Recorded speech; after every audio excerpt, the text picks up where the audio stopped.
Getty Images Over 3 decades have passed since Lubaina Himid's A Fashionable marriage was first exhibited at the Pentonville Gallery. A satirical refashioning of morality critic William Hogarth's marriage a la mode for the Countess's mourning Levee, the piece throws world leaders of the time Margaret, Thatcher and Ronald Reagan into the roles of Hogarth's Countess and her lover Reagan, draped in a star-spangled cape for Margaret pearls. It's unlikely that Himid could have ever anticipated the relevance this piece would hold in 2017, a time where the US and UK's political leaders bear an uncanny resemblance to those of the 1980s, but the fact that it's only being rewarded 30 years on for its inclusion in her Turner Prize exhibition is distinctly less surprising. The headlines say it all: Lubaina Himid is the first black woman to ever win the Turner Prize. She's also the oldest. Coincidence? It's highly doubtful. Damien Hirst was 30 when he won and Tracey Emin was 36 when she shot to fame for being shortlisted in 1999. Himid is 63. Born in Zanzibar, Lubaina has been tackling racial politics and spotlighting the forgotten creative legacies of the African diaspora since the beginning of her career, and was at the forefront of the 1980s Black Art movement.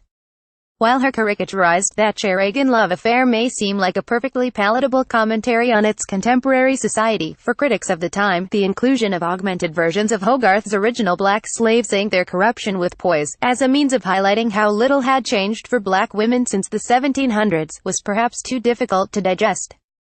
The works that accompany A Fashionable marriage in her Turner Prize exhibition are just as politically charged. Swallow hard. The Lancaster dinner service takes the crockery of history's elite and, by painting over it, reveals the once invisible stories of those who served them. But still, the intricate detailing of the original china persists around the edges, for the complex framework of prejudice that Western society stands on cannot be erased.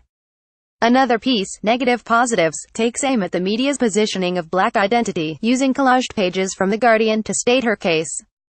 She succinctly exposes how, even when black people receive good news coverage, their images are placed next to negative prejudice-affirming headlines. Jordan Dunn sits beside second police killing fuels U.S. racial tensions, while Ugandan midwives stand proudly below. Gangs are getting younger and more violent, Met Chief warns.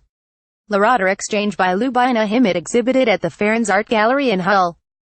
Getty Images. She makes her point well, and her exhibition has certainly made a significant impact. Himid's work is currently being hosted at the Farron's Art Gallery in the UK's City of Culture 2017, Hull, and, being from the city myself, I've heard several members of the local community gush over the striking resonance of her pieces. 32 years into her career, she is indeed a deserving winner. In a world where political progress is threatened by history's inexplicable tendency to repeat itself, Himid's win is timely, yet overdue. History has been made and black female artistic talent is finally being celebrated. The door has been opened and the prospect of what might walk through it next is exhilarating.